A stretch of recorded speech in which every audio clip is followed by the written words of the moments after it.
அனைவருக்கும் வணக்கம். ரிதன்யாவின் கணவனான கவினுடைய படு பயங்கரமான மறுபக்கம் அப்படின்னு சொல்லிட்டு பல அதிர்ச்சிகரமான தகவல்கள் வெளியாக இருக்குது. இதை பற்றி தான் நம்ம இந்த வீடியோவில் டீட்டெயிலாக பார்க்க போகிறோம். ஸோ முடிந்த அளவுக்கு இந்த வீடியோவை ஸ்கிப் பண்ணாமல் முழுமையாக பாருங்கள். இந்த வீடியோக்குள்ளே போகிறதுக்கு முன்னாடி இந்த வீடியோக்கு ஒரு லைக் பட்டனை ப்ரெஸ் பண்ணிடுங்க. நீங்கள் இது வரைக்கும் என்னோட சேனலை சப்ஸ்கிரைப் பண்ணாமல் இருந்தீங்கன்னா மறக்காமல் சப்ஸ்கிரைப் பண்ணிக்கோங்க. கூடவே அந்த பெல் சிம்லையும் மறக்காமல் கிளிக் பண்ணிக்கோங்க. சரி, வாங்க இப்போ நாம் வீடியோக்குள்ளே போகலாம். வேலை இல்லாத ஒருத்தனுக்கு 500 பவுன் நகை, 70 லட்சம் ரூபாய்க்கு காரு, பல கோடி ரூபாய் செலவு பண்ணி கல்யாணம். இந்த மாதிரி ஏன் பண்ணுறீங்க அப்படின்னு சொல்லிட்டு சமூக ஊடகங்களில் பலரும் தங்களுடைய ஆதங்கத்தை வெளிப்படுத்துகிறாங்க.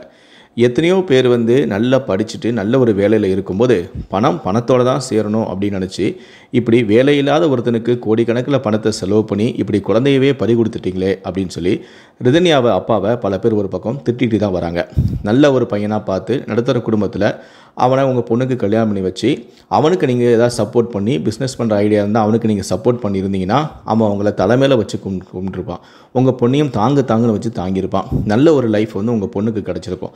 அதை விட்டுட்டு பணத்தோடு தான் சேரும், பேருக்காகவும் புகழுக்காகவும் இந்த மாதிரி உங்கள் பொண்ணை இழந்துட்டீங்களே, ஏன் இப்படி பண்ணீங்க அப்படின்னு சொல்லி பல பேர் தங்களுடைய ஆதங்கத்தை வெளிப்படுத்திட்டு இருக்கக்கூடிய இந்த நிலையில தான் கவினுடைய படு பயங்கரமான மறுபக்கம் அப்படின்னு சொல்லிட்டு பல அதிர்ச்சிகரமான தகவல்கள் வெளியாக இருக்குது. முதல்ல என்ன விஷயம் சொல்கிறாங்க அப்படின்னா, கவின் கல்யாணம் பண்ண அன்னைக்கே நைட்டே ரிதன்யா கிட்ட ஒரு சத்தியம் வாங்கிட்டாராம். அதாவது என்னென்னா, எனக்கும் உனக்குள்ளே நடக்கக்கூடிய விஷயத்த நீ வெளியே யாருக்கிட்டையும் சொல்லக்கூடாது அப்படிங்கிற மாதிரி சத்தியம் வாங்கிட்டானேன்.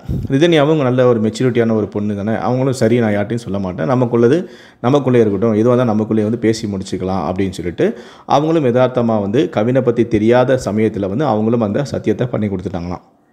ஆனால் அதுக்கப்புறமா தான் இவன் எந்த அளவுக்கு ஒரு மோசமானவன் அப்படிங்கிறதையும் இவனுடைய அந்தரங்க விஷயங்கள்லாம் அவங்களுக்கு தெரிய அதிர்ச்சி அடைஞ்சிட்டாங்களாம். அவன் இந்த மாதிரி சத்தியம் வாங்கிட்டு தான் தன்னுடைய வேலைகள் எல்லாமே செய்ய ஆரம்பிச்சிருக்கானான். அந்த பெண்ணை ஒரு பொம்மை மாதிரி அவன் பயன்படுத்த ஆரம்பிச்சிருக்கான். வெளிநாடுகள்லாம் இதுக்காக பொம்மையே விற்பாங்க. ஆனால் இவனுக்கு உயிருள்ள ஒரு பொம்மை கிடச்சி போச்சு. அந்த பொம்மையை போல் ரிதன்யாவை பயன்படுத்த ஆரம்பிச்சிருக்கான். நிறைய டாய்ஸ் எல்லாமே இறக்குமதி பண்ணி அதெல்லாம் பயன்படுத்தியிருக்கான். அவங்க அம்மா கூட மீடியாவில் சொல்லாட்டான் கூட போலீஸார்கள் விசாரணையின் போது கேரட்டெல்லாம் பயன்படுத்தியிருக்க மாதிரி சொன்னதாகவும் ஒரு தகவல் வெளியாகிருக்கு. ஸோ இந்த மாதிரி செக்ஷுவலாக பயங்கரமாக அந்த பொண்ணை டார்ச்சர் பண்ணியிருக்கான். இதை பற்றி நீ வெளியே சொல்லக்கூடாது அப்படின்னு சொல்லிக்கிட்டே இருந்திருக்கான். ஆனால் அதே சமயத்தில் எதுவாக இருந்தால் நம்ம 2 பேருக்குள்ள தான் அப்படின்னு சொன்ன அவன் நடந்த எல்லா விஷயத்தையுமே தான் அம்மா அப்பா கிட்ட ஷேர் பண்ணியிருக்கான். ரிதன்யாவை தான் நீ வெளியே சொல்லக்கூடாதுன்னு சொன்னவன் தான் அந்த சத்தியத்தை கடைப்பிடிக்காமல் அவன் தன்னுடைய அம்மா அப்பா கிட்ட டெய்லி என்னென்ன நடக்குது அப்படிங்கிறத அப்டேட் பண்ணிகிட்டே இருந்திருக்கான். ஒரு கட்டத்தில் தான் ரிதன்யாவுக்கு இவன் நம்மளை ஏமாத்துறான், நம்ம தான் சத்தியத்தை ஃபாலோ பண்ணுறோம், இவன் ஃபாலோ பண்ணுறதில்ல அப்படிங்கிறது தெரியுது. நிறைய அந்தரங்கமான விஷயங்கள்லாம் இவன் செய்கிறான். ஒரு கட்டத்தில் அவன்கிட்டயே சொல்லி அவனை மாற்றலான்னு முயற்சி பண்ணுறாங்க. அவங்களால முடியலை. ஒரு கட்டத்தில் இது வெளியே சொல்லக்கூடிய சூழ்நிலை வரும்போதே அவன் என்ன பண்ணுறான், ரிதன்யாவை பிளாக்மெயில் பண்ண ஆரம்பிக்கிறான். நீ நான் முதல்ல என்கிட்ட நீ சத்தியம் பண்ணிட்ட, நமக்குள்ளே நடக்கதை வெளியே சொல்ல மாட்டேன்னு நீ சத்தியம் பண்ணியிருக்க, நீ சத்தியத்தை மீறி நீ வெளியே சொல்லக்கூடாது, சத்தியத்தை மீறக்கூடாது அப்படின்னு சொல்லி பிளாக்மெயில் பண்ணிகிட்டே இருந்திருக்கான். அப்போ தான் கவினுக்கு இன்னொரு விஷயம் தெரிய வருதான். அதாவது ரிதன்யா ஒருத்தனுக்கு ஒருத்தி அப்படிங்கிற ஒரு கொள்கையோடு வாழக்கூடிய ஒரு பெண் அப்படிங்கிறது தெரிய வந்திருக்கு. இதுக்கப்புறமா தான் அவன் பண்ணக்கூடிய டார்ச்சர்கள் அதிகமாக இருக்கான். ரிதன்யா எம்எஸ்சி படித்து முடிச்சுட்டு ஃபேஷன் டிசைனிங் படிச்சிருக்காங்க, டெய்லரிங் படிச்சிருக்காங்க, அப்புறம் இன்னும் நிறைய விஷயங்கள் எக்ஸ்ட்ரா கரிக்குலர் ஆக்டிவிட்டிஸ்லாம் அவங்களுக்கு அதிகமாகவே இருந்திருக்கு. அவங்க படிப்பு போக இது எல்லாமே கற்றுக்கிட்டு வந்திருக்காங்க. ஃபேஷன் டிசைனிங் மூலமாக நிறைய பேருக்கு டீச்சிங்கும் பண்ணியிருக்காங்க. அது மூலமாக சின்னதாக ஒரு பிஸ்னஸ் மாதிரியும் பண்ணிட்டு வந்திருக்காங்க. அது மூலமாக அவங்களுக்கு நிறைய கான்டாக்டும் கிடச்சிருக்கு. தான் கணவன்கிட்ட இந்த மாதிரி நான் படித்தது மட்டும் இல்லை, நான் வீட்டில் இருக்கும்போது எங்கள் அப்பா சின்ன வயசுலேயே நான் பிஸ்னஸ் பண்ணணும்னு ஆசை இருக்கும்போது என்னென்ன பண்ண நினைக்கிறேன் நீ பண்ணுமா, நான் உனக்கு சப்போர்ட் பண்ணுறேன் அப்படின்னு சொன்னார். அது மூலமாக நான் எனக்கு ஃபேஷன் டிசைனிங்கில் ரொம்ப ஆர்வமாக இருந்துச்சு. அப்போ நான் இந்த மாதிரி ஒரு சின்னதாக ஒரு பிஸ்னஸ் பண்ணேன். இது மூலமாக நான் இவ்வளோ சம்பாதிச்சிருக்கேன், இவ்வளோ பேரோட கான்டாக்ட் என்கிட்ட இருக்குது அப்படிங்கிற மாதிரிலாம் தான் கணவன்கிட்ட இயல்பாக அதை ஷேர் பண்ணியிருக்காங்க. ஆனால் இவன் தான் வக்கர புத்தி கொண்டவனாச்சு. அப்படியா அப்படின்னு எல்லாத்தையும் கேட்டுட்டு மொத்தமாக என்ன பண்ணியிருக்கானா, அந்த பொண்ணுக்கிட்ட இருந்த அத்தனை கான்டாக்டையும் டெலீட் பண்ணி விட்டுட்டானா. இதுக்கப்புறம் நீ இதெல்லாம் பண்ணவே கூடாது, நீ இதெல்லாம் பண்ணுறது எனக்கு சுத்தமாக பிடிக்கலை அப்படின்னு சொல்லிட்டு நல்ல பிள்ளை மாதிரி கேட்டுட்டு மொத்த கான்டாக்டையும் டெலீட் பண்ணிட்டானா. இதை கொஞ்சம் கூட ரிதன்யா எதிர்பார்க்கவே இல்லையா. என்னடா இப்படி பண்ணிட்டானே அப்படின்னு சொல்லிட்டு. நம்ம பிஸ்னஸ்க்கு சப்போர்ட் பண்ணி நம்ம அடுத்த லெவலுக்கு கொண்டு போவோன்னு பார்த்தா இவன் நம்ம பிஸ்னஸை அடியோடையே க்ளோஸே பண்ணிட்டானே அப்படின்னு சொல்லி அந்த பொண்ணு வந்து ரொம்ப நாளாக அழுதுகிட்டே இருந்திருக்கான், மன உளைச்சலாக இருந்திருக்கான். இது குறித்து தன்னுடைய மாமா பையன், ஒரு சின்ன வயசு பையன், ஒரு 12 வயசு பையன், அவங்ககிட்டலாம் சொல்லி அழுதுருக்காங்களாம். இந்த மாதிரி பண்ணிட்டாங்கடா அப்படின்னு சொல்லி அவன்கிட்டலாம் சொல்லி வந்து அழுதுருக்காங்க. ஒரு கட்டத்தில் கவினுடைய கொடுமைகள் வந்து டார்ச்சர் வந்து நாளுக்கு நாள் அதிகமாக கை காலெல்லாம் கட்டி போட்டு இந்த மாதிரியான விஷயங்கள்லாம் செய்ய ஆரம்பிக்கும் போது அவங்க இதுக்கு மேலே நான் வந்து கண்ட்ரோல் பண்ண முடியாது, நான் கண்டிப்பாக இதை வந்து நான் வெளியே சொல்லியே தீருவேன் அப்படிங்கிற இடத்துக்கு அவங்க வந்துடுறாங்களாம். அப்போ வந்து ரிதன்யாவை வந்து பிளாக்மெயில் பண்ண ஆரம்பிச்சிட்டானா, நான் வந்து இந்த விஷயத்தை நீ வந்து வெளியே சொன்னீன்னா நான் வந்து தற்கொலை பண்ணிப்பேன், நான் வந்து செத்து போயிடுவேன், இதுக்கு காரணம் நீ தான் அப்படிங்கிற மாதிரி அவளை வந்து பிளாக்மெயில் பண்ண ஆரம்பிச்சிட்டானா. ஐயோ என்னடா நம்மளால் ஒருத்த வந்து செத்துறக்கூடாது அப்படின்னு சொல்லி ரிதன்யா வந்து அவன் மேலே இறக்கப்பட்டு சரி நம்ம எப்படியாவது இந்த விஷயத்தை யார்ட்டையும் சொல்லாமல் மறைச்சிக்கலாம் அப்படின்னு சொல்லி அதை அப்படியே வந்து கண்ட்ரோல் பண்ணியிருக்காங்களாம். இதையும் தனக்கு சாதகமாக பயன்படுத்திக்கிட்டு கவின் தினமும் அவன் பண்ணக்கூடிய டார்ச்சர்கள் வந்து அதிகமாகிட்டே இருந்திருக்கான்.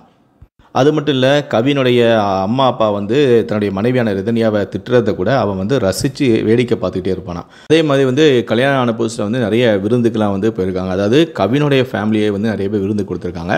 அப்போலாம் வந்து ரிதன்யாவும் கவினும் சேர்ந்து அந்த விருந்து வந்து அட்டன் பண்ணியிருக்காங்க. அப்படி போகும்போது ரிதன்யாவுடைய மாமனார் மாமி என்ன சொல்லுவாங்களாம், நீ வந்து விருந்துக்கு போறியா, அவங்களோட ரொம்ப க்ளோஸாலாம் வந்து அட்டாச் ஆகக்கூடாது, பட்டும் படாத மாதிரி பேசிட்டு வந்துடணும், குறிப்பாக அவங்களோட ரொம்ப நெருங்கி பழகக்கூடாது, அவங்கக்கிட்ட ஃபோன் நம்பர் வாங்கவும் கூடாது, நீயும் உன்னோட ஃபோன் நம்பரையும் கொடுக்கக்கூடாது அப்படிங்கிற மாதிரி எக்கச்சக்கமான கண்டிஷன்ஸ்லாம் போட்டு தான் வந்து விருந்துக்கெலாம் அனுப்பி வைப்பாங்களாம். அதிலும் குறிப்பாக வந்து நீ விருந்து போகிற இடத்துல வந்து யாராவது வயசானவங்க இருந்தாங்கன்னா அவங்க கண்டிப்பாக வந்து உட்காருமா, அவங்கள்ட்ட பேசணுமா அப்படின்னு சொல்லி உனக்கு பக்கத்தில் உட்கார வச்சுட்டு நிறைய கேள்விகள்லாம் கேட்பாங்க. அதனால் அந்த மாதிரி வயசான ஆட்களை பார்த்தாலே நீ அவங்கக்கிட்ட போகவே கூடாது, அப்படியே நகண்டுறணும், அந்த இடத்துல நீ இருக்கக்கூடாது. அவங்க உன்னை ஃபோர்ஸ் பண்ணி உட்காருமா, அவங்கள்ட்ட பேசணும்னு சொன்னாலும் கூட நீ எனக்கு அந்த வேலை இருக்குது இந்த வேலை இருக்குது அப்படின்னு சொல்லிட்டு நீ அப்படியே நழுவிடணும், நம்ம குடும்பத்தில் நடக்கக்கூடிய எந்த விஷயமும் அவங்களுக்கு தெரியக்கூடாது அப்படின்னு சொல்லி எச்சரித்து தான் வந்து விருந்துக்கே அனுப்பி வைப்பாங்களாம். அதே மாதிரி இதனுடைய மாமனார் மாமியார் இன்னொரு விஷயத்தை சொல்லியிருக்காங்களா, அதாவது வழக்கமாக நிறைய வீடுகளில் ஃபாலோ பண்ணுற மாதிரி எல்லாரும் ஒன்றா உட்காந்துலாம் நாங்கள் எங்கள் வீட்டில் வந்து சாப்பிட மாட்டோம், ஒவ்வொருத்தரும் தனித்தனியாக தான் உட்காந்து சாப்பிடணும், அதே மாதிரி நீயும் தனியாக தான் உட்காந்து சாப்பிடணும் அப்படின்னு சொல்லியிருக்காங்களாம்.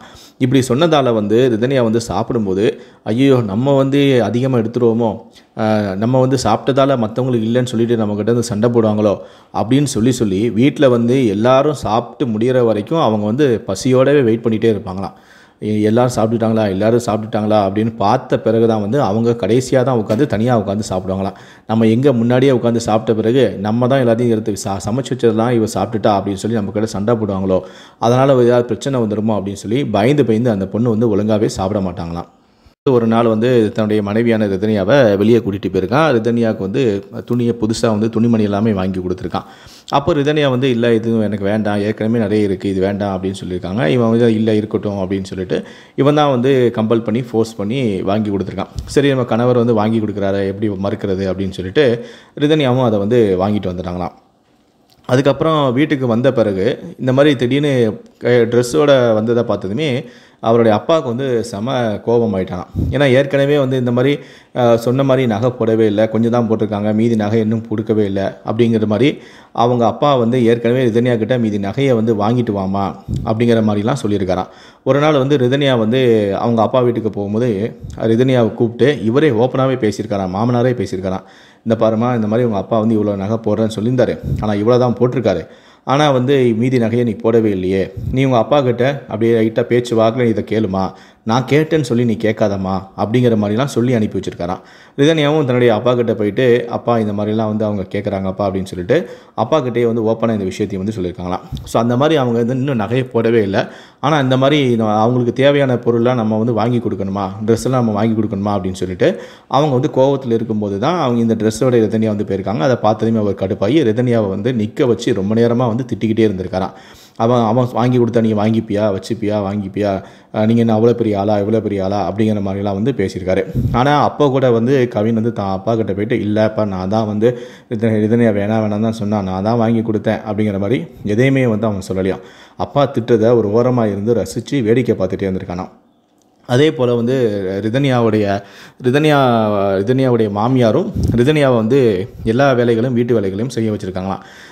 ரிதன்யாவை ஒரு நாள் வந்து சமையல் கட்டுக்கு அனுப்பி நீ வந்து சமையல் செய்யுமா அப்படின்னு சொல்லி அனுப்பிட்டாங்களாம். அன்றைக்கி வந்து பார்த்திங்கன்னா ரிதன்யா வந்து சூப்பராக வந்து சமைச்சிட்டாங்களாம். அவங்களுடைய பிளானே வந்து ரிதன்யாவை சமையல் கட்டுக்கு அனுப்புறது, இந்த பொண்ணு சரியாக சமைக்கலைன்னா இதை ஒரு சாக்கா வச்சு அந்த பொண்ணை திட்டலாம் அப்படி இப்படின்னு சொல்லி தான் வந்து அவங்க அனுப்பியிருக்காங்க. ஆனால் ரிதன்யாவுக்கு நல்லா சமைக்க தெரியும் அப்படிங்கிறதால இந்த பொண்ணை வந்து திட்டவே முடியலையே அப்படின்னு சொல்லி அவங்க இனிமேல் நீ வந்து சமையல் ரூமுக்கு நீ வரக்கூடாது, வைக்கக்கூடாது அப்படி இப்படி மாதிரி அந்த மாதிரி வேறு மாதிரி விஷயங்கள்லாம் சொல்லி அந்த பொண்ணை திட்டினாங்களாம். ஸோ இந்த மாதிரியான விஷயங்கள்லாம் செஞ்சு அவங்க திட்டும்போது கவின் வந்து அவங்களுக்கு சப்போர்ட் பண்ணுறது, ரிதன்யாவுக்கு சப்போர்ட் பண்ணுறதே இல்லையா. தான் அம்மா அப்பா என்ன வேணால் திட்டிட்டு போட்டோம் அப்படின்னு சொல்லி அதை வந்து வேடிக்கை பார்த்துக்கிட்டே தான் இருப்பாராம். ஒரு நாள் ரிதன்யா கிட்ட அவருடைய மாமா பையன் 12 வயசு பையன், அவனுக்கு தம்பி மாதிரி, அவன் வந்து ரிதன்யா கிட்ட கேட்டிருக்கான், என்னக்கா எப்போ பார்த்தாலும் வந்து சோகமாகவே இருக்க, ஏதோ பறி கொடுத்த மாதிரியே இருக்கிறியே, மாமா பார்த்தா நல்ல ஜாலியான டைப் மாதிரி தானே தெரியுது, ஏன் நீ மட்டும் இப்படி இருக்க அப்படின்னு சொல்லி கேட்டிருக்காங்க. அதுக்கு ரிதன்யா சொல்லியிருக்காங்க, உங்கள் மாமாவை பற்றி உனக்கு சரியாக தெரியாதுடா, அவர் 4 முகம் வச்சுருக்காரு. அவர் அப்பா அம்மா கிட்ட ஒரு முகத்தை காட்டுவார், என்னுடைய அப்பா அம்மா அதாவது மாமனார் மாமியார்கிட்ட ஒரு முகத்தை காட்டுவார், ஊர்க்காரங்க சொந்தக்காரங்க கிட்டலாம் வேற ஒரு முகத்தை காட்டுவார். ஆனால் ரூமுக்கு போன பிறகு என்கிட்ட ஒரு முகத்தை காட்டுவார் பார்த்தியா, அதுதான் கொடூரமான ஒரு முகம், அது எனக்கு மட்டுமே தெரிந்த ஒரு முகம். அதனால் என் மாமா இப்படி இருக்கிறாரே, அவர் ரொம்ப நல்லவர்னு மட்டும் நம்பாத, அவர் இருக்கிறதுலே மோசமான ஒரு ஆள், அது எப்படிப்பட்ட ஆள்னு எனக்கு மட்டும்தான் தெரியும், அந்த 4வது முகம் அப்படின்னு சொல்லி அந்த பையன்கிட்ட சொல்லிவிட்டு இந்த விஷயத்தை நீ யாருக்கிட்டையும் சொல்லவும் கூடாது அப்படின்னு சொல்லி சத்தியமும் வாங்கிட்டாங்களாம். ரிதன்யா அம்மா வந்து ரிதன்யா தற்கொலை பண்ண பிறகு வந்து நிறைய விஷயங்களை சொல்லியிருந்தாங்க. அவர் வேலை வெட்டிக்கெல்லாம் போகிறதே கிடையாது, எப்போ பார்த்தாலும் இந்த மாதிரியான படங்களை தான் பார்ப்பார் அப்படிங்கிற மாதிரிலாம் அவர் குற்றச்சாட்டு வச்சுருந்தாங்க. ஆனால் இப்போ இதெல்லாம் வந்து மறுக்கிற விதமாக அவர் வேலை வெட்டிக்கு போகாமல் வீட்டில் ஒன்றும் சும்மா இல்லை, அவர் வந்து நிறைய பறவைகளெல்லாம் வளர்த்தாரு, வெளிநாட்டிலேருந்து நிறைய பறவைகளை இறக்குமதி பண்ணி அதை வந்து ட்ரெயின் பண்ணி நம்ம ஒரு கிளைமேட்டுக்கு ஏற்ற மாதிரி அதை பக்குவப்படுத்தி அதுக்கப்புறம் அதை குஞ்சு பொரிக்க வச்சு அதுக்கப்புறம் அதை விற்று நிறைய பணம் காசுலாம் சம்பாதிச்சிருக்காரு. அவர் வந்து வீட்டில் வந்து சும்மாலாம் இல்லை, எப்போ பார்த்தாலும் அவர் இந்த படத்தெல்லாம் பார்த்துட்டு இருக்க மாட்டார், அவர் வந்து ஒரு பறவை காதலன், அவர் வந்து ஃப்ரீயாக இருக்க நேரத்தில் வந்து பறவைகளோட தான் வந்து ஸ்பெண்ட் பண்ணுவார், வீட்டிலே 4-5 லட்ச ரூபாய்க்கு கூண்டுகள்லாம் செஞ்சு வச்சுருக்காரு, பறவைகளுக்காக அவர் அந்தளவு செலவு பண்ணி வச்சுருக்காரு அப்படி இப்படின்னு இப்போ நிறைய பேர் வந்து முட்டு கொடுக்க ஆரம்பிச்சிட்டாங்க. இந்த வீடியோவை பற்றி உங்களுடைய கருத்துக்கள் என்ன அப்படிங்கிறத கீழே இருக்கக்கூடிய கமெண்ட் செக்ஷனில் மறக்காமல் சொல்லுங்கள். முடிந்த அளவுக்கு இந்த வீடியோவை மற்றவங்களுக்கும் ஷேர் பண்ணுங்கள். மேலும் இது போன்ற பல வீடியோக்களை பார்க்கணும் அப்படின்னு வச்சிங்கன்னா மறக்காமல் சேனலை சப்ஸ்கிரைப் பண்ணுங்கள். நன்றி, வணக்கம்.